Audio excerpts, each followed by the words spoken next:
right, less than a minute.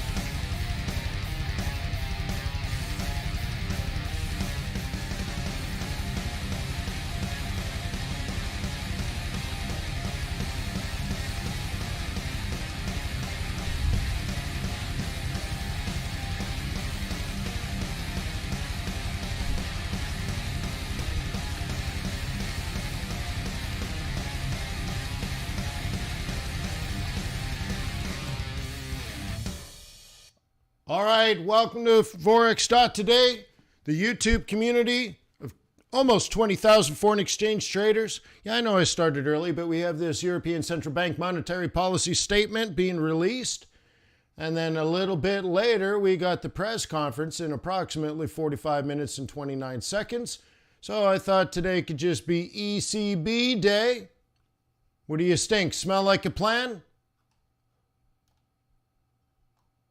Let me remind you that trading is risky, not appropriate for everyone. Your past performance, good or bad, is not necessarily indicative of future results. Please stay small, stay humble, focus on the long term. Never risk money you cannot afford to lose. My name is Wayne McDonald. I will be your guide on this journey we call Forex.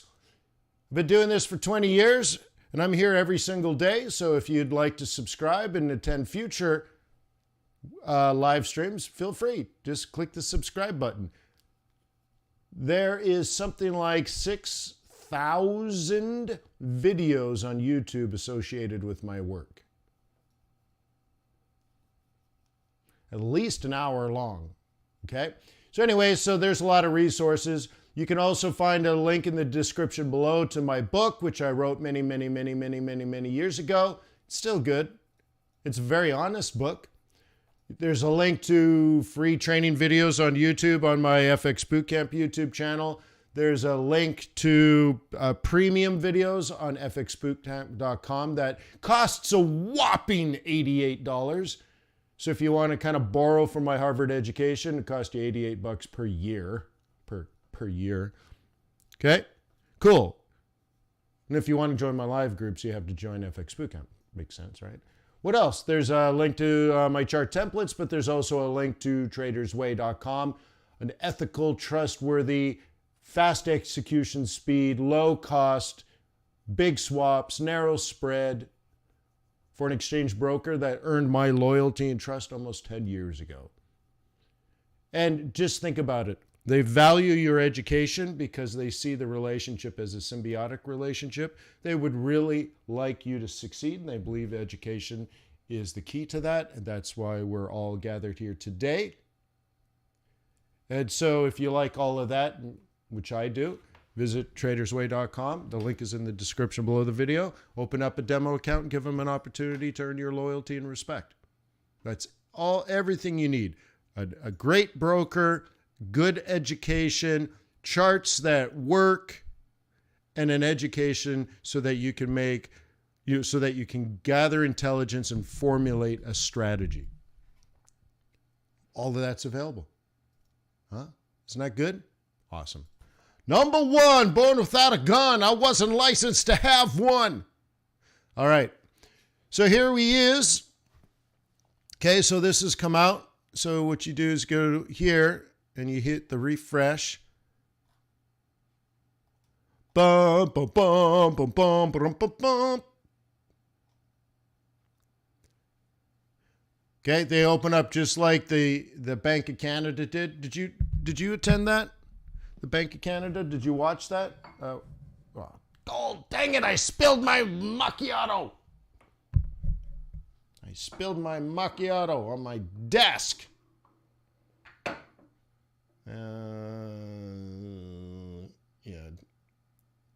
Yeah, all right, hang on.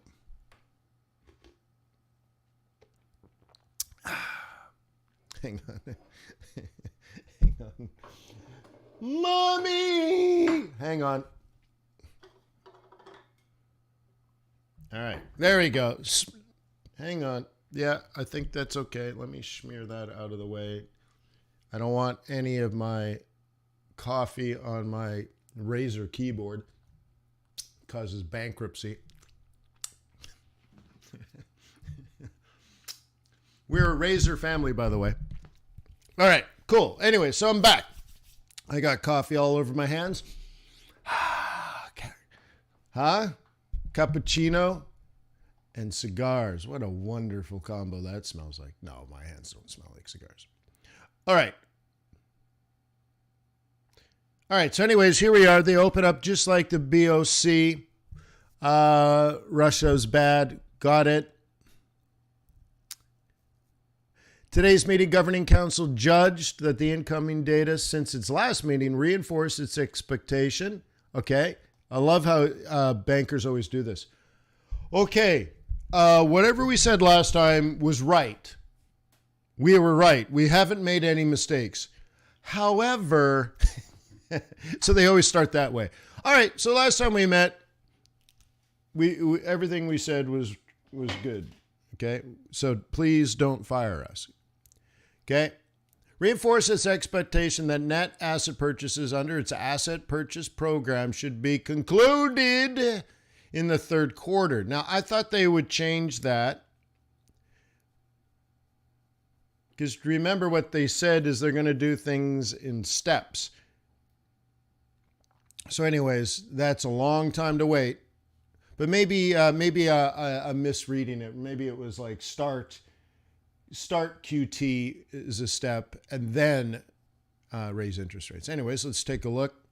Looking ahead, the ECB's monetary policy will depend on incoming data. That's the same.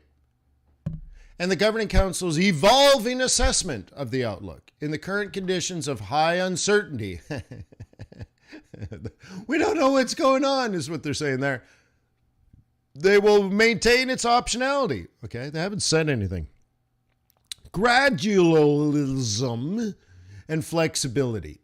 Okay, they want to do nothing, but do nothing more slowly and for longer. We will do nothing more slowly.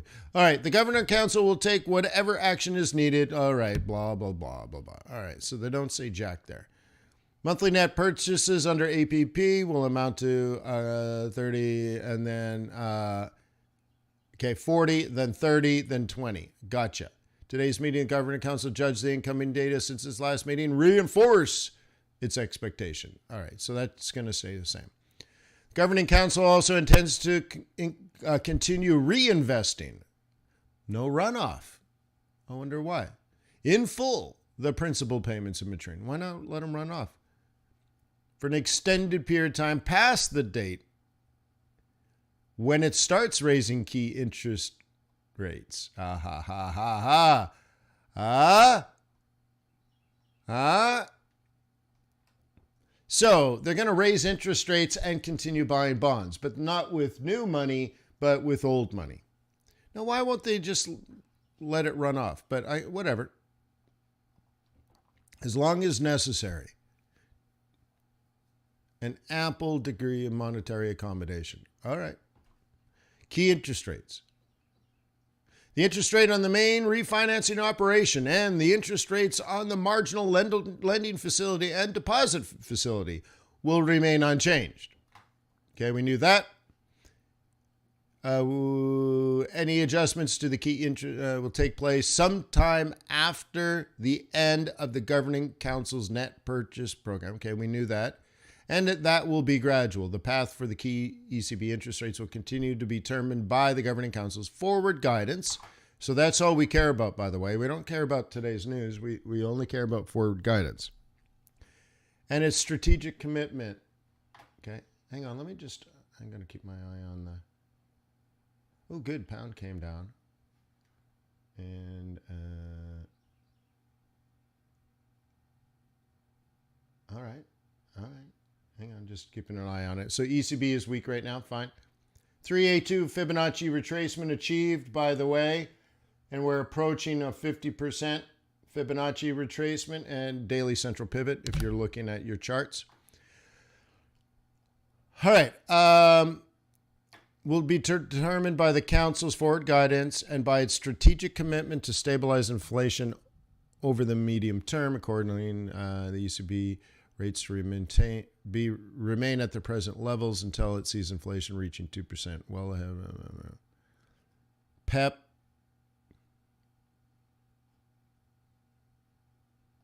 Okay. So the Government Council intends to reinvest the principal payments from maturing securities purchased until at least 2024.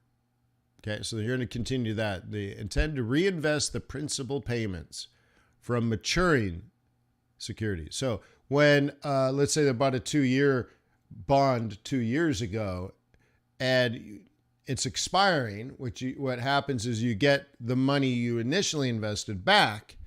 They're going to take that money, which they invested 2 years ago, and reinvest and basically buy the same thing again.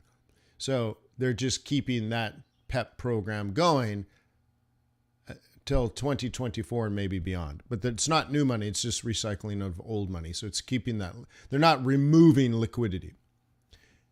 In the event of renewed market fragmentation related to the pandemic, PEP reinvestments can be adjusted flexibly across time, asset classes, jurisdictions, and so they can do a lot of things on the yield curve. The Government Council will continue to monitor bank funding conditions and ensure that the maturing of operations under its third series of targeted long-term, the TLTRO 3, does not hamper smooth transitions. Okay, so nothing's going to happen. The Governing Council stands ready to adjust all of its instruments within its mandate, incorporating flexibility if warranted to ensure inflation stabilizes at its 2% target. You know, the interesting thing is central banks are still sticking to this 2% target, which is like, of course, ridiculous now. And but you noticed maybe a year ago, the Fed switched over to a flexible rate, which would allow it to go over 2%. And so, like, I think the new target for a lot of central banks over the next 5 years is really an inflation rate of 3%. What do you guys think?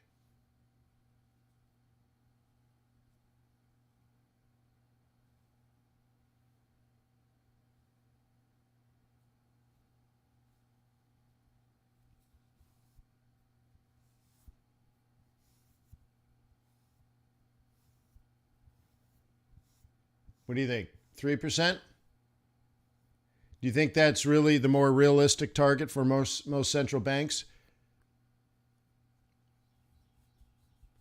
I mean, what? We're at 10%, and the central bank hasn't changed.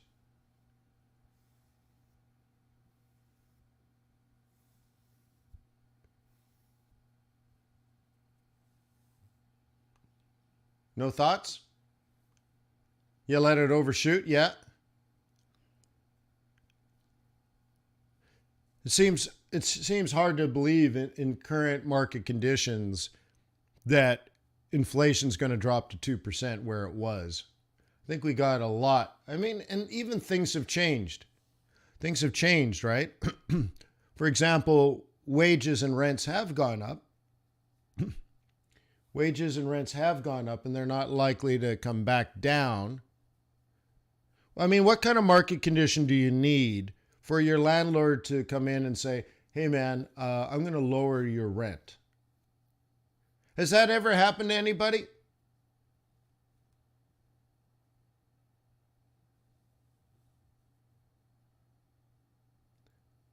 Hey, it's your landlord here. You're such a good person. I've decided to lower your rent. Right?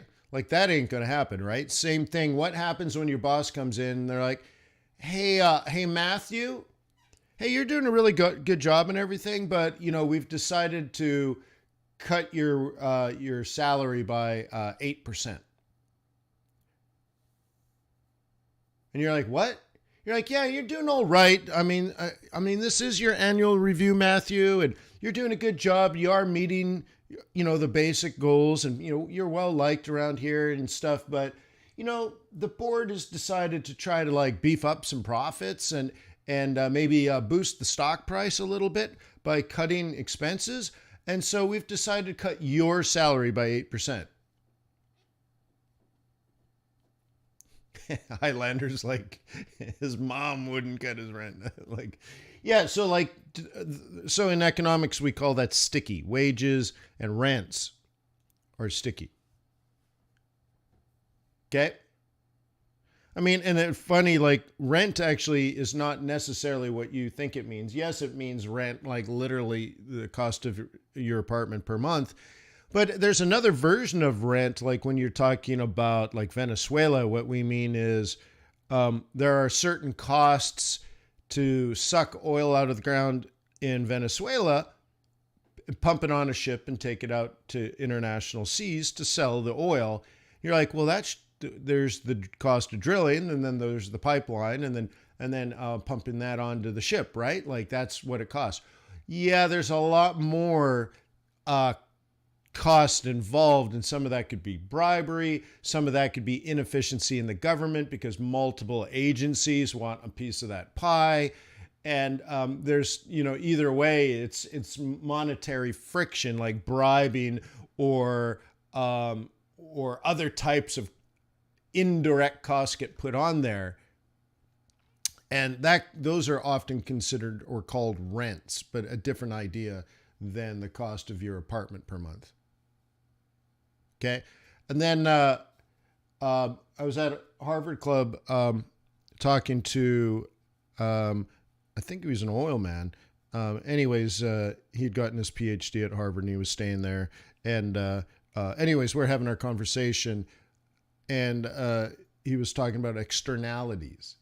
Now, an externality is a cost, but that has to do with things like climate cost.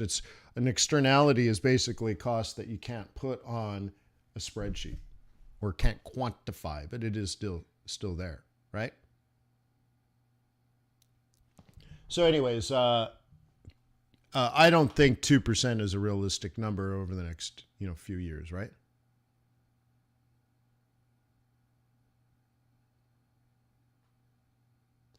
Well, Matthew,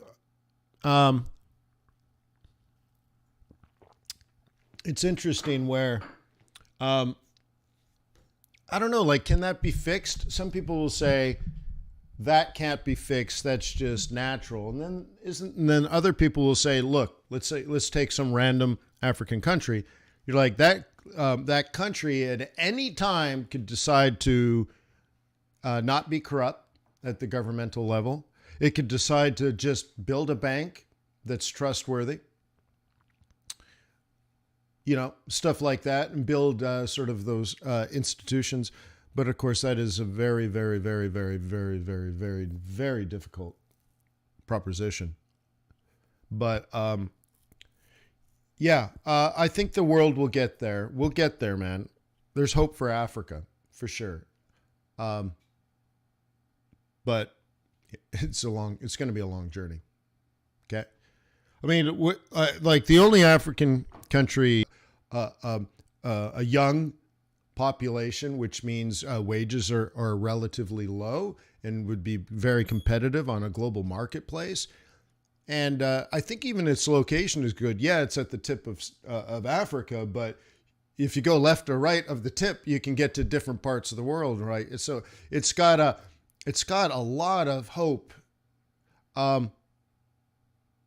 But that being said, and that's a big but, a lot of change needs to happen. And I remember when I was in my my nonprofit group back in the 90s, it's a global leadership organization. In fact, it's the only student organization in the world that is part of the United Nations, right? Through UNESCO, I think, or is it UNICEF, under that branch of it, and so when I sat on that board of directors of George Soros, one of the other people sitting there was a representative of the United Nations. Really cool, right? And so anyways, so we had members of our organization all over the world, Eastern Europe, one woman who just actually recently died, which was sad because now she has 2 kids. And anyways, back when I knew her, she represented our organization in China and was working with the Chinese government. But we had sent a big delegation and made a big push into South Africa. I know it sounds like we're a church organization, but it wasn't. It was not a church organization, right? So anyways, so we sent a huge delegation to South Africa, probably about 90, 93, 94, and 95. And just every single person that went to South Africa loved it, loved the people, loved the culture, loved the land. But here it is, how many years later, 30 years later, and still has a lot of challenges. So maybe a couple more generations. I don't know. Very, very cool.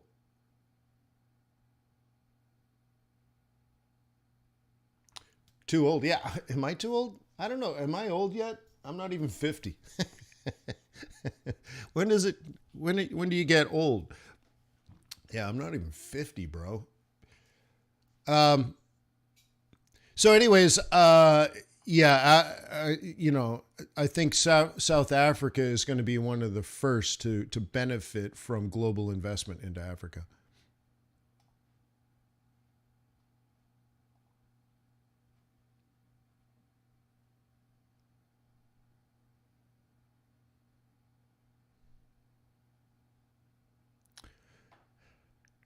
Okay, so anyways, later today, we got retail sales, and that's coming up in a bit, okay? And as well as we're going to watch that ECB press conference, if that's okay. I already got it loaded.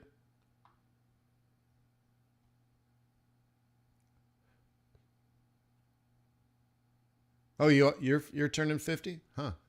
Well, that's old.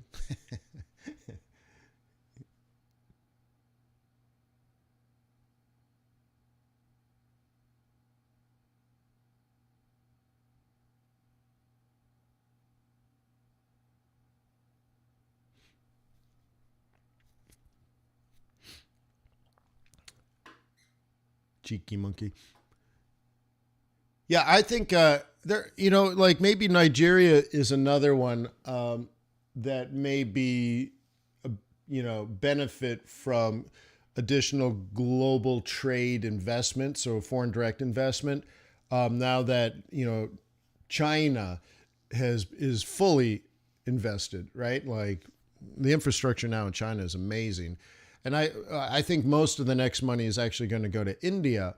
But money's got to be deployed. So people are going to look, and investors are going to look around the world to get the highest return. So we call that catch-up, not the stuff you put on your French fries.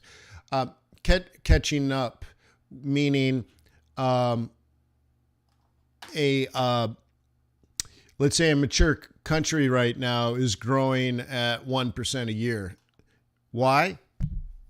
Because there's nothing to invest into. All the money goes into depreciation and not into a new asset. Where you go to a country like Nigeria, where Nigeria could grow at 10% a year because there's no investment. So any money you put into the economy is going to have a high return. Like the typical example is you give a person a shovel who's digging a hole with their bare hands and a stick. And you're like, hey, stop using a stick in your hands. Why don't you use a shovel? And they're like, oh my God, thank you. Now, what kind of productivity increase do you get by giving someone a shovel? Dramatic. What kind of productivity increase do you get? Okay, so you give someone a shovel. Okay? From hands to shovel, you get a huge productivity increase, right? So that's GDP. GDP goes up. The productivity of that worker. So that's GDP per capita, right? Per cap. Okay? So now what if someone has a shovel and you give them a nicer shovel? A shovel with a spongy grip on the handle. Okay, now that's like America. So you invest into America and you're like, well, the guy's got a shovel, and you give him a better shovel, a newer shovel with a sharper tip. You're like, okay, yeah, it's better. Hey, it's cool, man. Thank you. But not, right? But not a dramatic improvement. So this would be investing into Africa. And this would be investing into the United States. So, and this is Eventually, though, what happens is now Africa's got a shovel and they catch up. Okay? And that type of investment is riskier for various reasons, but you get a higher level of growth. But that growth naturally slows. So remember, China used to grow at 10%, then 9%, and then 8%, and then 7%, and then 6%, and now they can't even get 5 or 4. Well, what happened? They caught up. So foreign direct investment, which we call FDI, will leave China, and that foreign direct investment money will go to places like India because India needs a lot of infrastructure. But then that'll naturally slow down, and then sort of Africa's next. So it might go to India, and then, 20 years later, it'll go to Africa. Okay, and then like Africa, what does that mean? Like that's such a big. I mean, look, there's nothing similar between Angola and Algeria, like, right? So like that's a big statement. What do you mean Africa? So yeah, so I suppose it comes down to the resources that the rest of the world demands. Is it labor? Or is it labor resources or natural resources? Or both? And I have a feeling a level of friction, which we call rent, could be things like the country's desire for the investment. So some places, like run by a crazy dictator, will not get investment. It'd be probably the last place people will want to invest, right? Because you're like, I can't I'm not going to that country. The crazy dictator and raping and pillages and bribery and kidnappings and murders. You're like, no, I'll go to this other country that wants to open up free markets, and it's working with the World Bank to set up an independent central bank. They want to join a monetary union. They want to develop institutions like rule of law, and they are asking for foreigners to invest because they need basic infrastructure first, and then we need more tech infrastructure, and they would like jobs, and all of a sudden that country will compete because it has less rents, which is interesting, right? That idea, like all those external costs, right, is also considered a rent. A cost. So some strong leaders in Africa are needed. Some may exist now. I'm not saying they don't, but I would start setting the stage for the next 20 years. Now, when does a politician do that? I don't know, but I don't know. Okay, but that's what is needed, because you'll see India will very quickly get what it needs, and then Africa's next.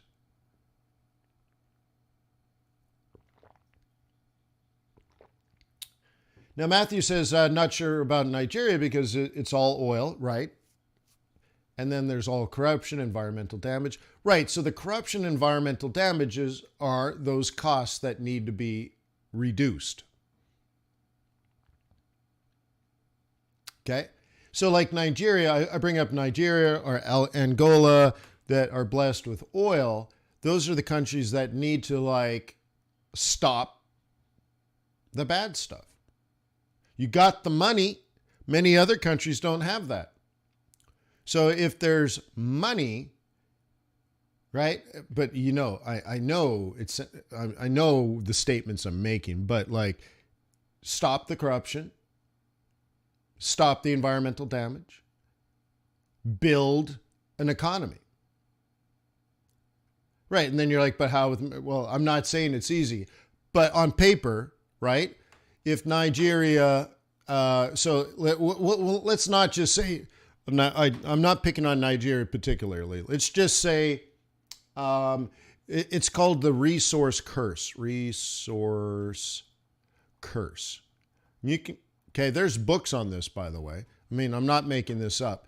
So let's say there's a country with oil, unlimited oil, and therefore nobody needs to work, which is obviously a problem.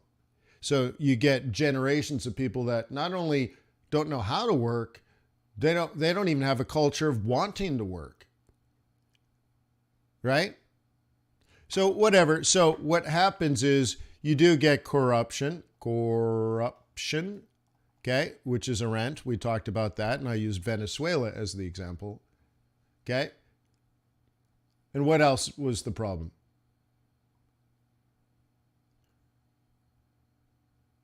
Environmental damage. Okay, environment. I would also throw in there, like, when I say an institution, I mean like rule of law, like, for example. Like, let's use China as the example. An American company is working in China. They build a big, they put a big business there, and they have lots of people working. They're manufacturing a product to distribute throughout China, and then someone just copies them, just straight up copies them. Maybe they just pay an employee to get a sample of the product, and they just re-engineer it, and they make the exact same product, but it's now a Chinese product in a Chinese company, and the American company sues.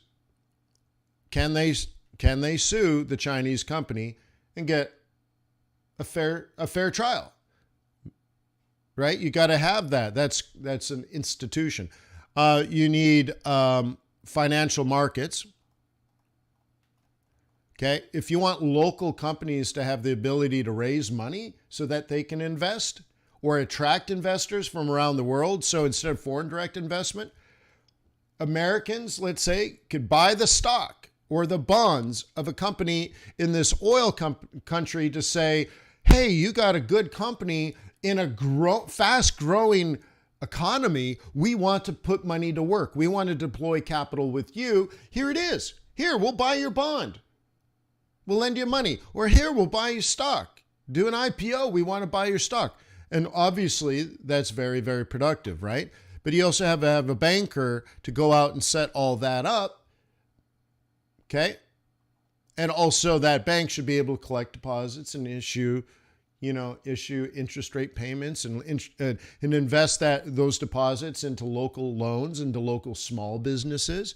So you really need all of this. So if you just got rid of corruption, got rid of environmental damage, and started taking care, I think it's a shame about cruise ships going to like these small countries and just destroying them environmentally. And then all these tourists just leave the fluorescent orange and fluorescent green plastic margarita cups laying all over the gutters. I'd say get rid of those cruise ships, right?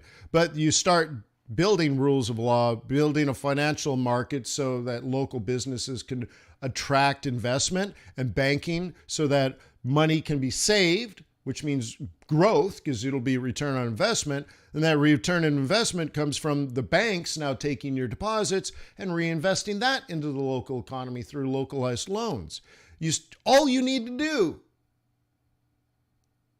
okay? This country that we're talking about with the resource curse from way too much oil could just simply one day decide to do this. Now, I understand that that's like almost impossible for any country. But it can happen. America did it through a revolution, right? To get rid of the British and build their own country. And all they did was read Adam Smith's book. Literally written and printed earlier that year.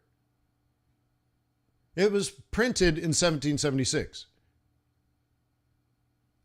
So, after the Revolutionary War ended, around July 4th, 1776, they picked up a book and said, well, what do we do now? We have our own country. And they're like, well, let's just read this book and do that. It's amazing. That's why you should read it. It's just amazing. You're like, you can see some of the language in the Constitution. You're like, that's Adam Smith. It's really amazing. But Very often, it's when you wipe the slate clean and you start new. Okay? But, boy, if this could happen, and maybe it just takes one strong leader. Okay? Maybe it's one strong leader that comes into this resource-cursed country and says, boom, right? The new leader of Venezuela says, that's it. Okay? That's it. Now, does anyone know a modern example of someone with a resource curse, a country, an economy with a resource curse that actually did the right thing?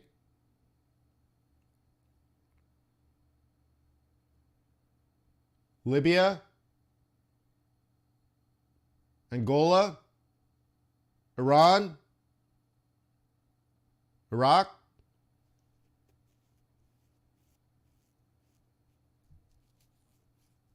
Venezuela? Norway! Yep. Whoop, whoop. Yeah, Norway. So if you want to read about the Norwegian Sovereign Wealth Fund, it's really, truly fascinating. And this oil money goes into their sovereign wealth fund, and only under very, very, very specific circumstances can the Norwegian government tap into that free money. It's really interesting. They did it through law.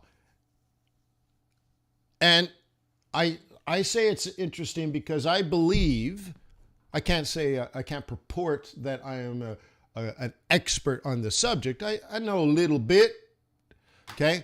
But they're the only example.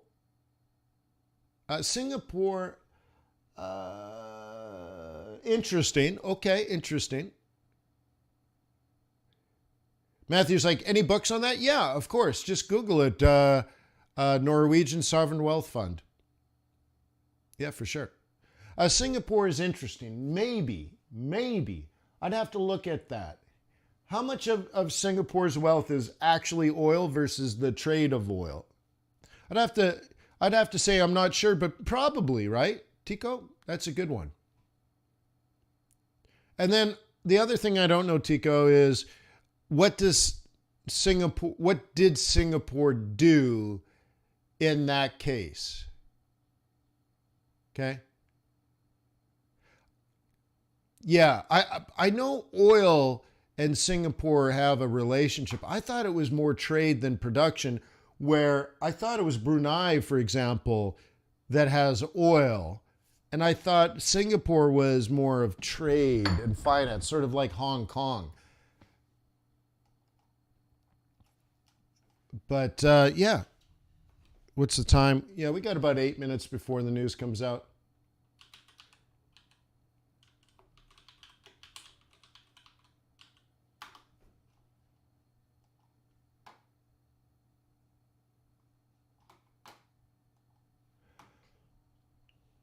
Okay, exports from Singapore, integrated circuits.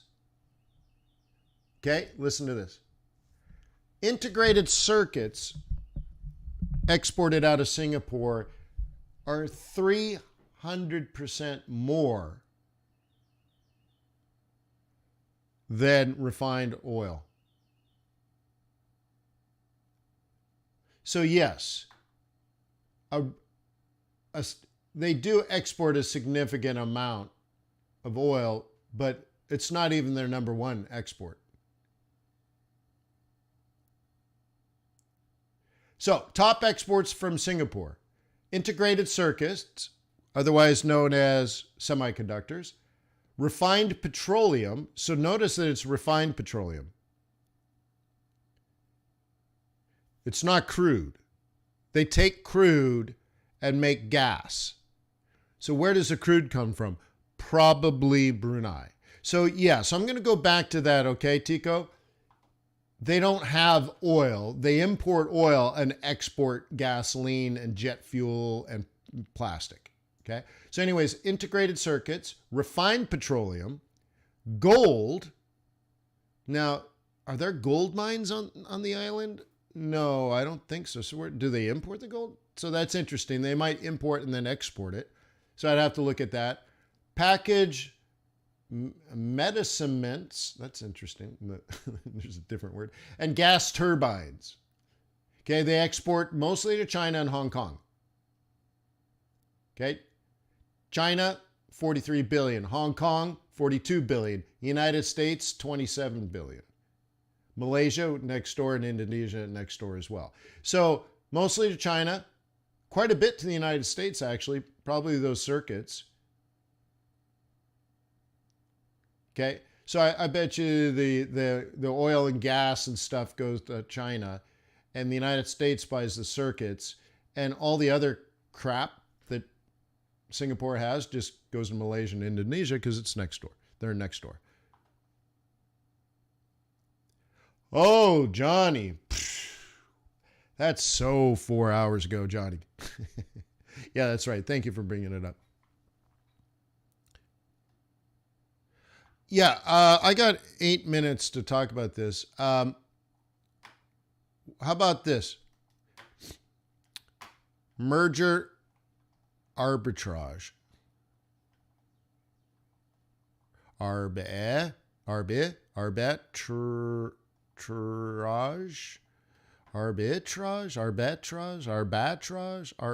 whatever. Merger arbitrage.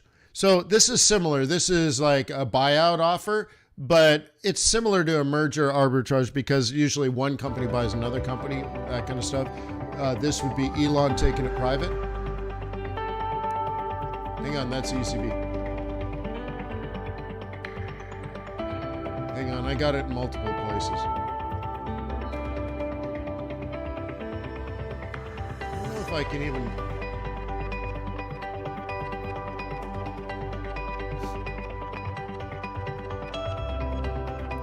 I don't think I can change this.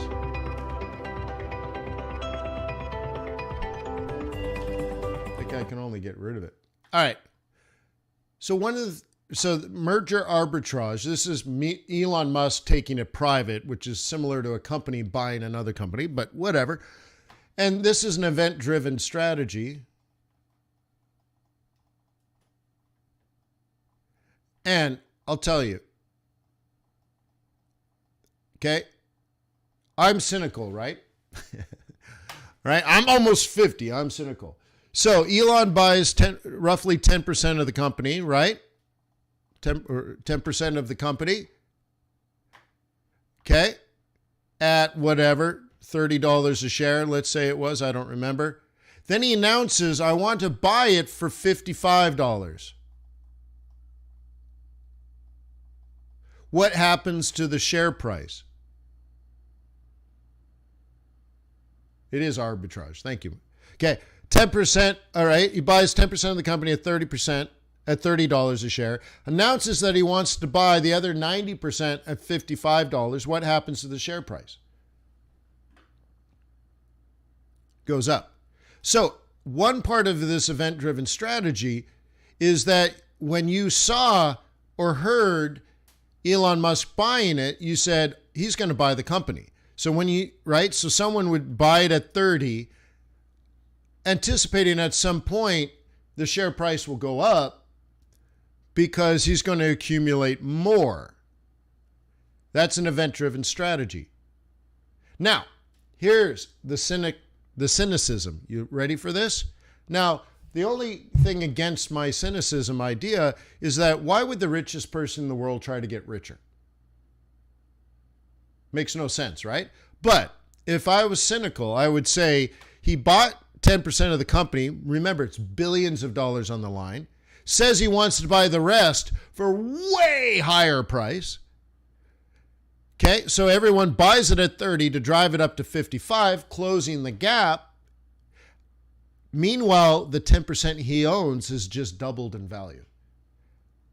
And then he's like, I changed my mind, and he exits, selling his shares at the top of the market.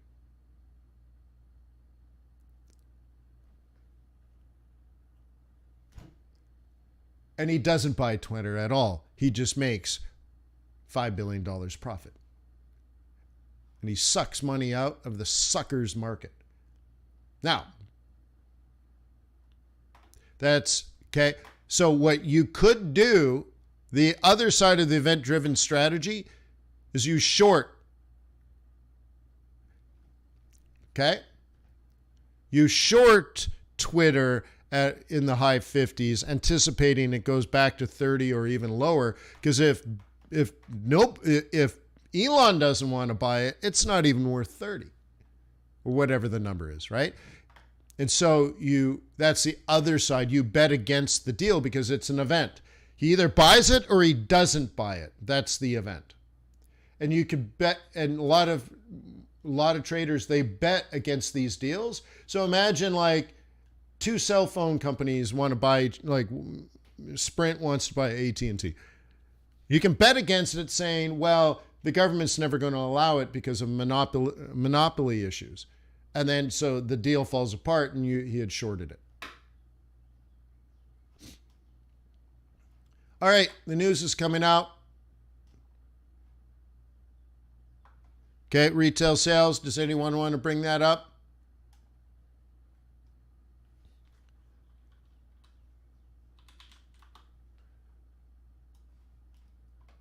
Let me show you where to get the calendar. Okay, resources, calendar.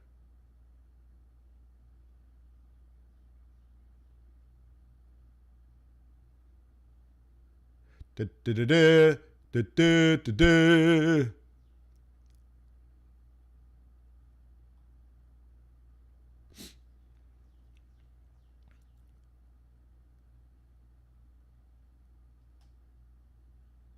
Interesting, huh? Way off. Wowzer, huh?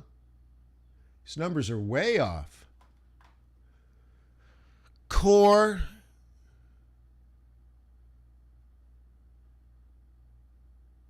It's nice they even give you the control. That's interesting. Yeah. Interesting. Take a look at market response. Okay. Very interesting.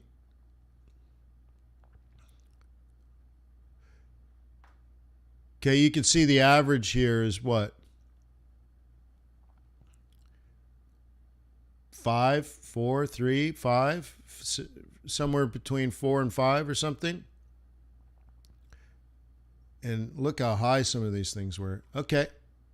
So it'd be interesting. One of the things you might want to do is break it down so it's not price related, because maybe some of this, remember, retail sales is they just add up the receipts. So that's why you want to look at core, because you're like, well, how much of this is just people paying at the price, paying higher gas prices? Because you're paying higher gas prices to put fuel in your car. Retail sales went up, but is that good? Well, you want retail sales to be a positive number, because it means, well, despite the higher prices, people are still paying. But there's this idea of elasticity. So you might want to Google that and say, well, if you drive to work every day to earn your salary, you don't care if gasoline prices are $4 a gallon or $5 a gallon. Okay? But if your favorite beer goes from $10 for a six-pack to $15 for a six-pack, but there's another beer that's not as good, but pretty good, and it's stayed the same, you'll make a substitute. Okay? And so an economist will want to look and see how you're handling what your behavior is, because we're behavioral economists, aren't we? So yeah, we'll do that. Jobless claims. By the way, like jobless claims, we'll do initial here. $1.85 is crazy. Now that's higher than expected, but look at this. Look how low it is. It's crazy. This 167 from a week ago is like one of the lowest numbers like ever. Okay, ever in the history of the world. Okay, and then continuing is how many people are on unemployment, right? But are looking for work. Okay. And that's good, too. I mean, yeah. And it's even falling again, right? Okay. So we were at 1.5 million, and now we're less than 1.5 million. Very cool. So very cool. So, interesting, but this retail sales, man, we're going to have to digest this because there's a lot of, interesting stuff going on here. Now, your average retail trader is going to miss all this other stuff. Okay. Export prices are up.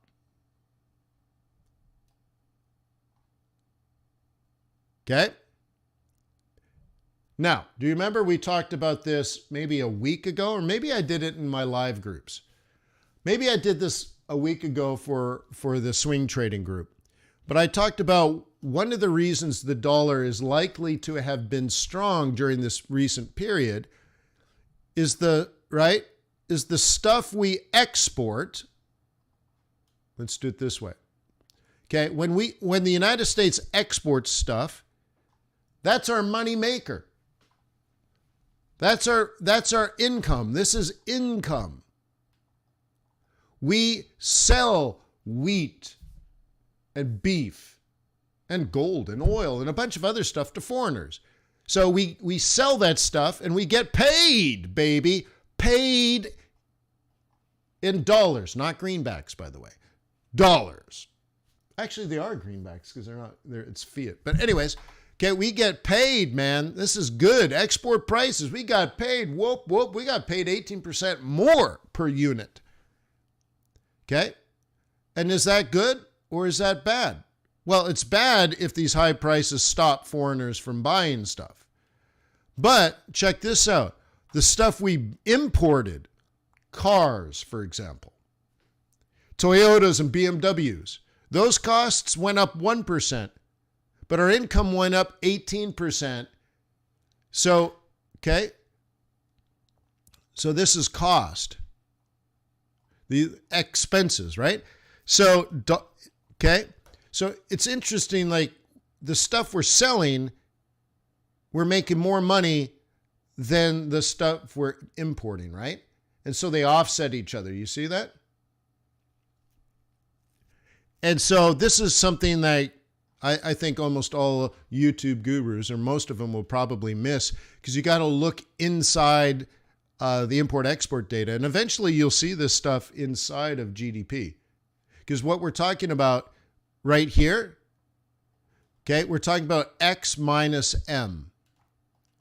Okay? So in terms of dollars, let's just assume import and exports per unit. We exported the same amount of wheat. We imported the same amount of BMWs. Now we know that we probably exported more wheat, or let's say the same wheat, because it's hard to just create more wheat. You can't just create more wheat. But we might have imported more BMWs than last year because there just wasn't BMWs. So whatever, right? But nonetheless, in terms of dollars, our exports have gone up 18%, and imports have gone up 1%. So if you're in an economics class, they would say graph this. Okay? And you would see that what this would do, depending on the impact, but obviously there's a clear impact here, US dollar would go up.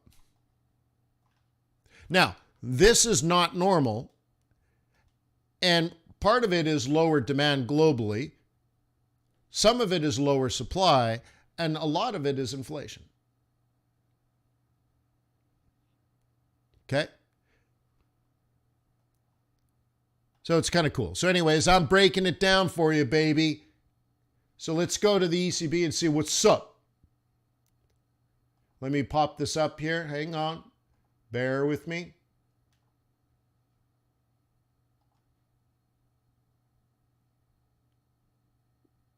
Will this work? Let me try this. Nope. I just got to build it again. Hang on. Delete that. Delete that. Okay. Add this. Click that. Click that. Click that. Name it. Look at all this stuff I can do. Genius. What a genius. Certain how persistent the rise in these indicators will be, given the role of temporary oh my God, pandemic-related where's your factors, scarf? and the indirect effects of higher energy prices. Oh my God, no scarf.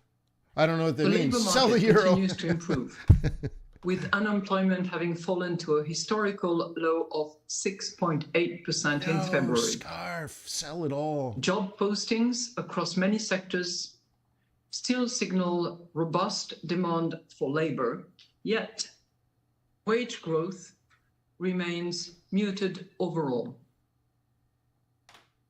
Over time, the return of the economy to full capacity should support faster growth in wages. While various measures of longer-term inflation expectations derived from financial markets and from expert surveys largely stand at around 2%. Yeah,